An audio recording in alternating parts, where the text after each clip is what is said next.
Hi guys, மீன் குழம்பு வைப்பது எப்படின்னு பார்க்கலாம் வாங்க. ஃபஸ்ட்டு ஆயில் போட்டுக்கலாம். அந்த கிளிப் ஆட் பண்ணுறதுக்கு நான் மறந்துட்டேன். ஸோ வெங்காயமும் பூண்டும் நல்லா வெங்காய பதத்துக்கு வர அளவுக்கு நல்லா எண்ணெயை தாராளமாக ஊற்றிட்டு வதக்கிக்கணும். ஒரு கண்ணாடி பொன்னிறமாக இருக்கும். அப்புறம் அந்த கேப்பில் மீன் நம்ம நல்லா வாஷ் பண்ணிட்டோம். நல்லா க்ளீனாக வாஷ் பண்ணிடுங்க. அந்த மீனுக்குள்ள அந்த கருப்பு கருப்பாக இருக்கும்ல, க்ளீன் பண்ணுறப்ப தெரியாது பாருங்கள், உள்ள எவ்வளோ க்ளீனாக இருக்குன்னு. நமக்கு நல்லா மீன் வாஷ் பண்ணிடணும். வாஷ் பண்ணதெல்லாம் பாருங்கள், தலை பீஸு, உடம்பு, வால் பகுதி எல்லாமே நல்லா ஃப்ரெஷ்ஷாக க்ளீன் பண்ணிவிட்டு அந்த சைட் கேப்பில் தக்காளி, அடுத்து வெங்காயம் நல்லா வணங்கிச்சு இல்லைங்களா, டொமேட்டோஸ் ஒரு 3 to 4 ஓகேங்களா, அதை நல்லா வெங்காயமும் அதே பண்ணலாம். எல்லாமே நல்லா வணக்கிக்கணும். இதெல்லாம் போட்டு நல்லா எண்ணெய் பிரிஞ்சு, இங்கே பாருங்கள் அந்த ஸ்டேஷனை காமிக்கிறேன், எண்ணெய் பிரிஞ்சு வர அளவுக்கு இன்னுமே நல்லா உங்களுக்கு என்ன பண்ணோம் அப்படின்னா வணக்கிட்டே இருக்கணும். அந்த வணக்கிறதுல தான் அந்த டேஸ்ட் இருக்குது. நாம் வணக்கிட்டு அரைச்சி ஊற்றுவோம் இந்த வீடை. அது செம்ம டேஸ்ட்டாக இருக்கும். நீங்கள் ட்ரை பண்ணி பாருங்கள். இந்த குழம்பை நீங்கள்லாம் வச்சு பார்த்தீங்கன்னா எனக்கு கமெண்ட்டில் சொல்லுங்கள். இது இந்த அளவுக்கு பார்த்தீங்கன்னா வணங்கிருச்சு. இந்த ஸ்டேஜ் போதும் நம்மளுக்கு, ஓகே தான். இதை கொஞ்சம் நல்லா ஆற விட்டுறலாம், ஓகேங்களா. ஆற விட்டுட்டு நம்ம நெக்ஸ்ட் என்ன பண்ணோம் அப்படின்றத ப்ராசஸ் பார்க்கலாம். இந்த கேப்லேயே நம்ம புளி ஊற வச்சுருக்கோம். இது மீன் குழம்புக்கு கொஞ்சம் அதிகமாக தேவைப்படும். ஸோ கொஞ்சம் கூடவே புளியை நல்லா ஊற வச்சுக்கோங்க.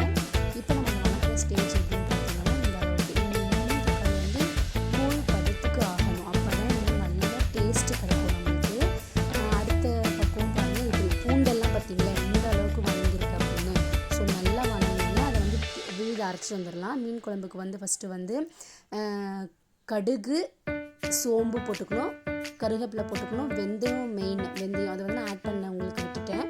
விழுது அரைச்ச விழுதை நம்ம போட்டுக்குவோம். அதுவும் நல்லா 2-3 மினிட்ஸ் நல்லா வணக்கணும். அந்த பச்சை ஸ்மெல் அரைச்சது நல்லாயிருக்கும். இருந்தாலும் போடும்போது அந்த ரா ஸ்மெல் இருக்கக்கூடாது. நல்லா வணக்கி விட்டுட்டு புளிக்கரைசலை ஊற்றிடுங்க, சரிங்களா. புளிக்கரைசலும் அப்புறம் தண்ணியும் ரெண்டுமே ஒரே ஸ்டேஜ் தான்.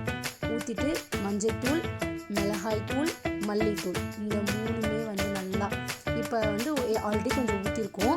தேவையான அளவுக்கு இன்னும் நீங்கள் டேஸ்ட்டு பார்த்துட்டு புளி கரைசல் ஊற்றிடுங்க. நல்லா மிக்ஸ் பண்ணி விட்டுட்டிங்க அப்படின்னா நல்லா குழம்பு கொதிகிற ஸ்டேஜில் தான் மீனும் மாங்காயும் நம்ம கம்பல்சரி போடணும். குழம்புக்கு தேவையான உப்பை மீனுக்கு முன்னாடியே நம்ம குழம்புல போட்டுருவோம். நல்லா அது கொஞ்சம் எப்படி சொல்கிறது, நல்லா கொதிக்கணும். கிண்டிவிட்டு நல்லா கொதிக்கிற ஸ்டேஜில் மாங்காய் நம்ம கழுவி வச்சுருக்கோம். மாங்காய் கழுவிட்டு மாங்காயை ஃபஸ்ட்டு போட்டுடலாம். சில பேர் மீன் போடுவாங்க, அப்புறம் மாங்காய் போடுவாங்க. நாங்கள் மாங்காய் ஃபஸ்ட்டு போட்டுட்டு அது அந்த ஓரளவுக்கு பாருங்கள் எண்ணெய் பிரிஞ்சுட்டு அந்த கொதிக்கிற ஸ்டேஜில் இருக்குது. மாங்காய் நல்லா ஒரு பாதி வேக்காடு இருந்தால் போதும். ரொம்ப வேக்காடு விட்டுட்டிங்கன்னா குழஞ்சி போயிடும். அப்புறம் இப்போ ஃபிஷ் போட வேண்டிய டைம். ஸோ ஃபிஷ் நல்லா வாஷ் பண்ணி நம்ம வச்சுருக்கோம் இல்லையா, அது வறுவலுக்கெலாம் பீஸ் எடுத்தோன்னா தலை பீஸும் வால் பகுதியில் நாங்கள் குழம்பு போட்டு வைப்போம். உடம்பு பகுதியெல்லாம் வறுத்துருவோம்.